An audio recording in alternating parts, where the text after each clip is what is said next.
Shalom everyone. I am Sarita, a student of the Holy Torah at ACTC Seminary. ఈ వారం తోరా గ్రంథములో 46వ పర్ష ఎకేవ్.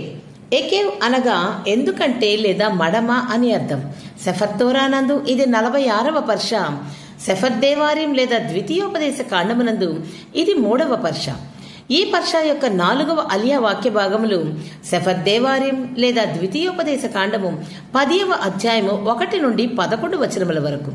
మోషే ఇశ్రాయేలీలతో మాట్లాడుతూ బంగారు దూడ విగ్రహం ఘటన తర్వాత ఎలోహిం ఆదేశం మేరకు కొత్త రాతి పలకలను సిద్ధం చేసిన విషయాన్ని గుర్తు చేస్తాడు.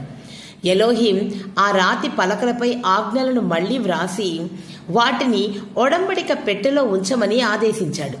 మోషే ఆ పెట్టెను నిర్మించి దానిని లేవీయులకు అప్పగించాడు. వారు దానిని భుజాలపై మోస్తూ ఎలోహిం సేవలో నియమితులయ్యారు. అలాగే ఎలోహిం అహరోను మరణం తర్వాత అతని కుమారుడు ఎలియాజరును యాజకుడిగా నియమించాడు.